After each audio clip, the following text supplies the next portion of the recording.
Greetings and welcome back to the show, World War II Books, Where to Start. I'm your host, Barnes Wallace, former designer of the R-100 airship in the 30s. However, I've moved on from those things. They were gas bags that exploded, and they weren't a great idea. I'm on to bombers now. And in my spare time, I've come up with a bold idea. What if our bombers could bounce a bomb, ding, ding, ding, ding, ding, along a waterway all the way to a dam wall where it sinks and then explodes? A few of these babies, and you've reached a dam for certain, and Germany may have to pack up and wave the white flag in a few weeks. That's the idea anyway. Very simple, it's direct, it's smashing, it's unorthodox, and it's focused. In other words, everything Bomber Harris hates. I'm going to have to go over his head, around his back, to get this thing off the ground if you take my meaning. And so in the meantime, let's run through 3 of the books written on the Dams raid, and what it did and what it didn't do, and what it did accomplish and what it may not have accomplished. With a cast of quirky characters, among them myself, a race against time, and the unknowable fortunes of war, it could prove to be an epic moment in this titanic struggle. And so without further ado, let's hit the books.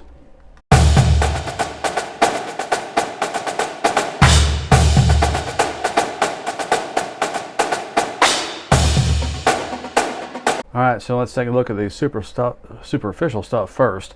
Let's talk about book covers, shall we? Here's Dam Busters, James Holland, with an impossibly long subtitle. Good grief, man. Can you just knock it off? And then there's Max Hastings' effort with a remarkably similar cover with the odd red overtone there with the same dam being breached, the Mona. Virtually the same. Different reverse images of the Lancaster dropping the upkeep and practice runs. I mean, they are virtually interchangeable. I know there's not too many ways to go with this, but I mean, come on, man, could you add a little differentiation? I don't know. And that similarity, though, it goes for the books themselves. They're nearly twins in many respects throughout their lengths, with Holland opting for more of a seat-of-the-pants technical know-how approach, while Max chooses a rather sedate pace and thorough background of participants with concerns for the morality of the bombing campaign, which is a theme he's picked up on the last 10 years. Holland was first pressed in 2012, 398 pages main body with a cast of characters, a crew list of each bomber, good maps and illustrations of the upkeep bomb, the method of the attack on the dams, and a detailed cutaway diagram of the rear turret of a Lancaster. And 2 photo sections, the second of which shows the devastation caused by the breaches and the flooding. I've been rather harsh towards Holland, shall we say, in the past, of his writing style / prowess, and I'm going to have to largely give him a pass here and a thumbs up, aside from mentioning the cliche factor. He gives us 4 stunners that he repeats again and again. Number 1, in other words. Number 2, after all. Number 3, in any case. And 4, strike while the iron is hot. Hastings, meanwhile, published his Operation Chastise in 2019 as 308 pages main body with 3 photo sections. Max has no particular vices concerning repetition of cliches, and I'll always give him the edge in post-action / battle / campaign sections concerning what happened to the survivors afterwards. He also digs deeper into Gibson's life and background, I feel, than Holland did. However, his weakness is in combat writing itself, which is odd considering his background in journalism and covering actual live wars like the Falklands that he did as his first career. So it's kind of odd that he does not translate that experience well into writing history. The nuts and bolts of the combat actions with him are always a bit of a jumble, and Holland does far better in this category. So Max will start us up with Gibson and his Lancaster, or if you do the funky pronunciation that some Brits and some Americans do, Lancaster, which I disapprove of strongly, and his Lancaster as he flies to the dams that night in May of '43, paraphrasing the scene from Enemy Coast Ahead, Gibson's memoir. Holland starts with a raid on Augsburg in daylight, April '42, to try to knock out production of U-boat diesel engines with a small force of Lancasters. It was a foolish idea and the crews paid for it. The point is to demonstrate that low-level flying and attacking a small target unescorted in daylight over Europe and Germany in particular, as far as the RAF was concerned, was a losing game. It's a riveting teaser worthy of an action movie and sets us up for the long haul. The next chapter introducing us to the madman of the RAF, none other than Arthur Harris. Max is not long in bringing Harris to the stage either. As typically quirky as many other Brits / colonials from the war, He once proposed marriage to a woman in a two-seater biplane he was giving a tourist ride in Rhodesia. A charmer when hosting parties at home and good to his family. When at the office, he was a single-minded tyrant whose sole strategic idea of how to win a modern war is to bomb the enemy back to the Stone Age. He had never heard of the concept of teamwork in military operations, nor was he a forward-looking officer hell-bent on getting cutting-edge technology to serve his needs. He wore blinders that let him see nothing except the next target to attack, and like any highly placed commander hoarding war-fighting resources, defended his turf with tenacity and bit the head off anyone trying to poach those resources, considered them evil creatures, just a side of traitors to the country. Despite not being the head of the Royal Air Force, he oftentimes defied direct orders from Charles Porter, who was. Among his many hatreds was panacea merchants, his own phrase, people with bright ideas about one-shot attacks that promised extraordinary results with small resources. He considered them all to be garbage and distractions from the main event, burning German cities to the ground. He saw no hope of a cross-channel invasion being successful, displaying the entrenched view of all British military and political higher-ups with bad memories of the Great War that such continent-wide land campaigns must never be attempted again. For Harris, winning the war was up to him and him alone, and no one else had the right idea about nearly anything. Eventually, he is forced into providing Lancasters and the men for the dams raid against his desires, and gives it just enough priority to allow it to function, having no faith in its potential. But he does get one thing right regarding the raid. He assigns Guy Gibson to lead 617 Squadron. Gibson had flown 2 complete tours of bombers and done a session of night fighters during the Blitz on London in the fall of '40. Sustaining a desk job as so many pilots did, and with a horror of being an instructor in an operational training unit, he went back for more combat. Britain had no hardcore limit on operational flying for pilots through the war, and if a man was hell-bent on flying, the RAF often gave in and let the man destroy himself. Gibson was hard to like, terrible to his subordinates, rarely friendly to those of equal rank, and yet must have had some kind of charisma or magnetism to him, because he wasn't actively hated or merely just tolerated. Yet it's clear he was someone you had to be careful around. You never knew which way he might jump or when he would bite your head off. An impetuous marriage to a showgirl named Eve was not very successful. A typical story of wartime love where the man is always gone and the woman has to fend for herself for great lengths of time. It appears to have been an impetuous decision, and both parties had reservations about it, spending so little time together. He later takes up with a nurse on the side, a woman that Holland claims is more of an emotional anchor for Gibson than a passionate object of desire. She's near at hand, and even Eve isn't, and being in the service, apparently he can say things to her about the war he can't say to his wife. It doesn't soften the image of Gibson as a man apart, a temperamental kind of SOB. It just makes you realize he was struggling to keep himself going when he appeared to have nothing in front of him to look forward to other than more combat flying. The prospect of breaching the dams, wrecking the water supply to the Ruhr industrial hub, and bringing German war production to something of a screeching halt was temptation itself to Britain's war machine, unable in 1943 to see the final way to victory on the continent. And so it went ahead at full tilt, training with modified Lancasters that would carry, for what all intents and purposes, is a gigantic oil barrel with a gizmo aboard the aircraft to spin it in its cradle, so when released into water, it will skip like a flat rock on a pond, skipping several times over a few hundred yards until its momentum is spent, and then it sinks, hopefully at the base of the dam wall, and then a hydrostatic fuse sets it off at a certain depth, and it goes kaboom! The aircraft at the Mona have to do this at night, 60 feet above the water, using a searchlight to help them find perspective and range as they approach the drop point, flying down a narrow river valley. They can only attack the dams when the reservoirs are full, or there's no point at all to the raid, so they must rendezvous at the dams after groping their way at nearly treetop level across Western Europe to stay under German radar, risking local flak, high-tension wires, and prowling enemy night fighters. The RAF mount a couple small-scale distraction raids that same night to draw away enemy night fighter squadrons, but it's really not enough to camouflage if the Germans are sharp enough and on their game that night of the raid to put a smokescreen around what the real target is. And while the Germans are aware of the dam's vulnerability, it's a low priority to them. There is a single-barrel 20mm flak gun at the Mona on top of one of the towers, while the Ader and Sorpa have no flak defenses at all, just local army garrisons. It's getting there and back and the approach to the target that are the real problem. So we got 19 aircraft. 2 were scrubbed that night because the crew were on sick call. So we got 19 aircraft, 133 men in all, flying in 2 waves. And those two waves are divided into 1, 2, and 3 target packages, packages 1 and 2 for the Mona, Ader, and Sorpa, and the third package was designed as backup to be distributed as needed. And somehow they breached 2 of the 3 dams. The Mona takes the efforts of several aircraft to get the job done, Gibson dropping the first upkeep and missing. The second and third do some amount of damage, although we'll never quite know exactly which before the final bomb is, or how much, before the final upkeep is dropped accurately, skips as designed, sinks where it was planned, and explodes as hoped. If that sounds kind of familiar to some of you, well, a long time ago in a galaxy far, far away, there were some brave X and Y-wing pilots who maneuvered down a narrow trench to fire proton torpedoes at a small thermal exhaust port just above the main port. A direct hit carried the torpedo all the way to the core of the Death Star, blowing it up and exploding the Death Star entirely.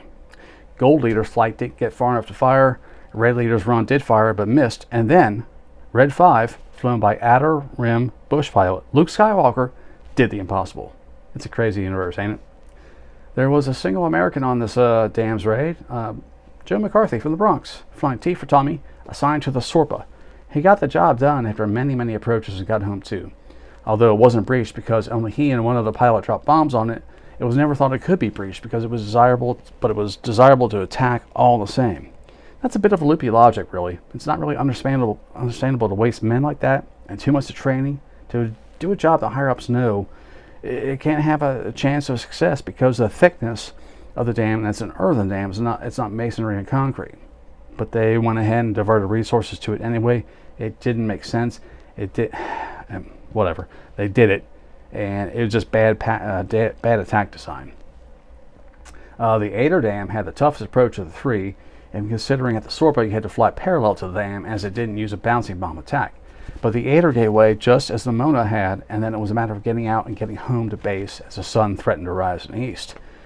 The German response to the dam's catastrophe was at first to despair and the on-site lamentations of one Albert Speer before he gets hold of himself a couple days later and realizes it wasn't as bad as it seemed, and if the RAF didn't repeat the raid, the impact could be mitigated to a high degree. And that's the way it played out. Diverting slave labor and vital concrete material from the Atlantic Wall, he made the damage good to both dams in a short time before the autumn rains, undoing most of the damage that had been achieved. And yet it forced the Germans to reconsider their defensive networks and to divert flak guns from cities and industrial sites to the dams, which would never be attacked again. Had the RAF come back when the repair work was underway and used conventional tactics of bombing with a couple hundred aircraft, the outcome could have been much different. But again, you're looking at a panacea attack, and the whole goal was kind of micro-focused on just breaching them, and then the rest was going to take care of itself. Follow-up attacks were never ever considered, although obviously in hindsight you have to wonder, being bright military minds, why follow-up raids of a different type were not considered. It's a glaring error, but maybe that just wasn't part of the thought process at the time. I don't know. It's odd. So Gibson will get the VC for leading the attack, naturally with gongs for many, many others in the squadron. And even Bomber Harris has to admit that if Barnes Wallace tried to sell him a pink elephant at that moment, he'd buy it. And buy it he did, in a sense, keeping 617 intact as an elite squadron for specialty targets that still exist to this day.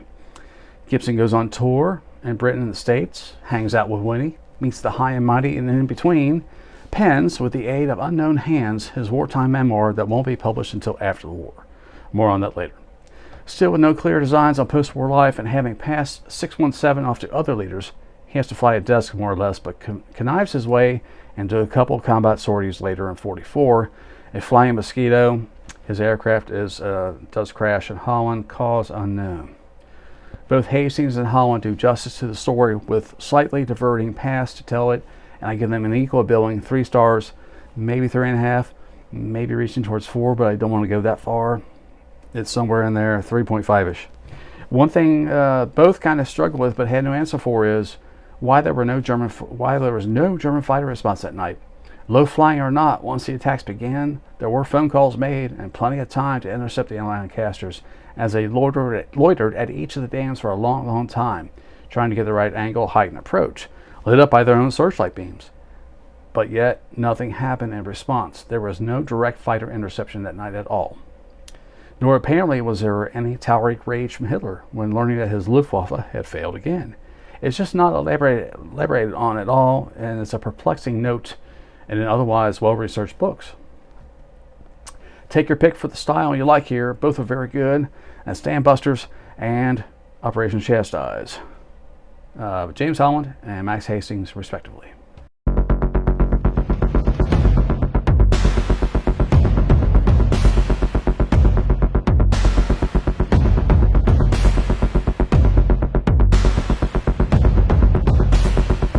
And then there's a movie from 1955 starring Richard Todd as Gibson, which the movie world and war junkies adore as a war classic. And I look at it and say, well, okay, aside from playing Gibson as a cardboard cutout kind of hero to be expected, I guess, in the 50s war film, Todd just doesn't shine in this, I don't think. The flying sequences with the real Lancasters can't be beat, naturally, but I just find it a bit flat.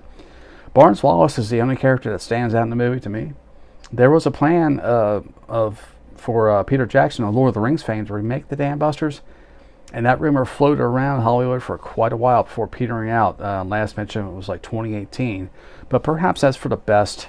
Jackson made a masterpiece in Lord of the Rings, but it does have its bombast and over-the-top moments. And Dam Busters needs, I think, a different kind of approach.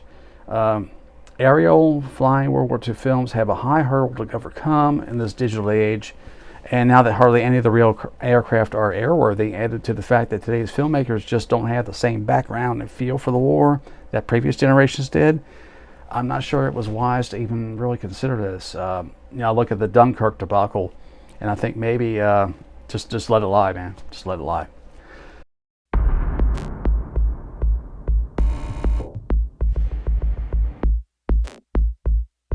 And finally, we have Enemy Coast Ahead by Guy Gibson, first published in 1946, in which I just got my grimy hands on a few weeks ago, which I have to show it off, of course, because dun-da-da, it's a Bantam Warbook edition with the only worthy kind is the fold-out kind, of course. Ain't she gorgeous? All right, so as I alluded to earlier, there were some ghostwriters helping Gibson to pen this, as Hastings has discovered. Who they were and how much they tinkered with the script, and after his death, how much they changed, no one seems to know, considering this memoir was kind of an official War Office project during the war, and thus they had editorial control over it. With an intro by Bomber Harris, of course, who else, right? The book is a crazy mix of emotions and relating of shenanigans by Gibson of the early days of the war, the insistence that, say, 10% losses aren't really that bad, really.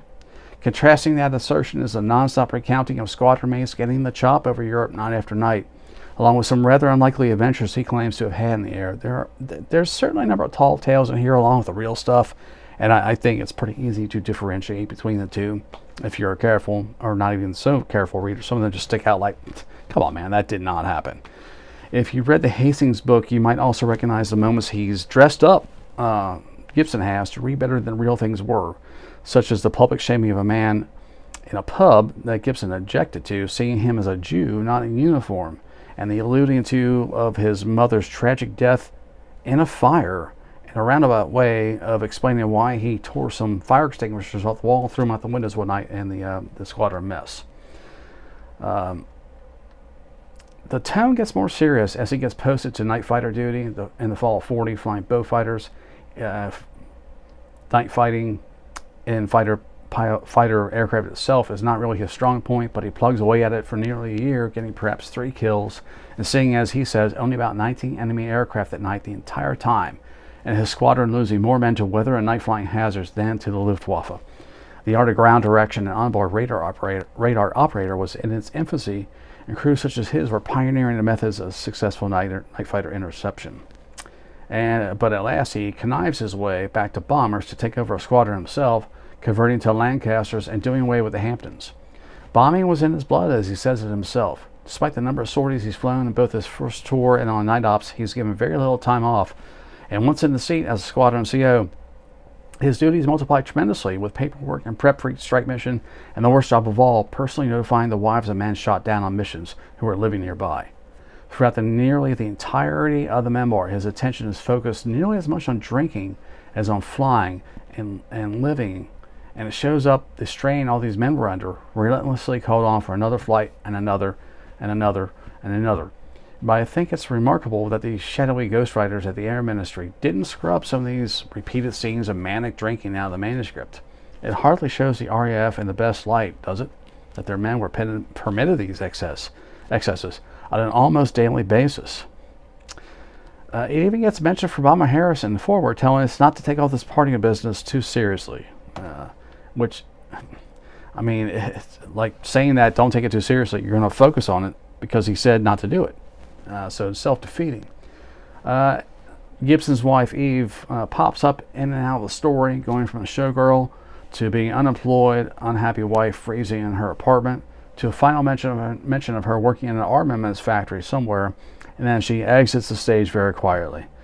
The way it reads, or the way it feels to me, is that he was far more concerned about his dog than his wife. And going back to the Holland and Hastings books, it's clear that it's more or less the case. He really was more concerned about the dog. Eve, post-war, did not remarry and lived a very quiet and seems quiet and unhappy-ish life, according to Hastings. So you finally get around to what you came for with Gibson, the dams raid itself, and he's pretty clear about it, but changes the test pilot's name that was pioneering the drop of the upkeep to Mutt, and Wallace's name, he changed my name to Jeff. Mutt and Jeff, get it? Saying it's wartime security, and of course he was writing in 44, so it was, even though it was published post-war. He also gives the code name of the upkeep as Downwind, which I thought was kind of funny. The drama of the raid is well related, but he does use some exaggerations concerning hovering and lurking German night fighters that in reality weren't there, and stating that there were perhaps a dozen flat guns on and around the Mona lighting up the night skies as it began their attacks on the dam, when in fact there was a single barrel 20mm gun on the dam itself, and photo recon photos had shown that that was all that was there. So there's some exaggeration, shall we say, or the tale grew in the telling. Take your pick. After the Mona and Ada, we get the final chase sequence to the coast as Gibson is racing against the morning light to get over the sea before the ground defenses or a stray fighter can catch him, and it's a very, very effective way to end the book. Out over the sea, and it's done, story over. All in all, I'm not quite sure what to make of this memoir. It feels out of kilter with the other British pilot memoirs I've read by quite a bit, say To War in a String Bag or Night Fighter by C.F. Rawnsley, and of course the Botter and the Robert Stanford Tuck memoirs, and of course First Light by Jeffrey Wellham. This is really just out of kilter with everything, but this is the only bomber pilot memoir I've read from a British guy from the war, so maybe that affects or changes the viewpoint, but I'm just not quite on board with it. Gibson, I think you could tell he was not very relatable man, not always a first choice to hang out with, not always comfortable to be around. He never mentions the gout in his feet that had to make his days and flying hours agonizing, and maybe this daily pain he endured leaned into his personality, made him the pain in the ass he could be. Who knows? I can't recommend it unconditionally as a must-read memoir from the war. I really can't, and I don't think it ranks that status. Hastings think it's over the moon. It's a must-read. It's an automatic. It's got to read it in school kind of thing. I'm not so certain. Now that I've finished it, that is essential even to the dams raid. It leaves me a bit cold and unmoved, even knowing his eventual fate. I did not read Paul Brickhill's book on the dams raid itself. I thought I had bracketing with these three books was pretty good. I might get it at a later date and report back later, but at the moment it didn't seem essential to me. So that brings us up to date on the best known operation of Bomber Command and the entire war, with all the great elements: secret weapons, tight security, code names, an elite unit sworn to secrecy, training for a mission even they don't know the objective of, the promise that will hurry the end of the war leading up to the daring raid itself, wildly successful at a staggering cost of nearly half the squadron's 133 men.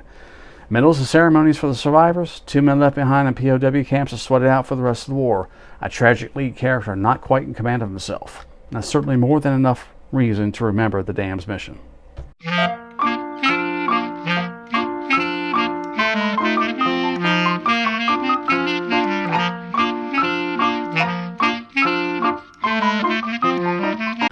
I'm Barnes Wallace, and now that Chastise is in the books, I've got more work to do. I've got the Victory Bomber to get back to. I've got the Tall Boys to design, and the Grand Slam bunker bombs. And one of those two, or both of those, should take care of the turrets and the U-boat bunkers. We're gonna get them. I swear we're gonna get them. We're gonna get them both, and we're gonna win the war. Until next time, happy reading.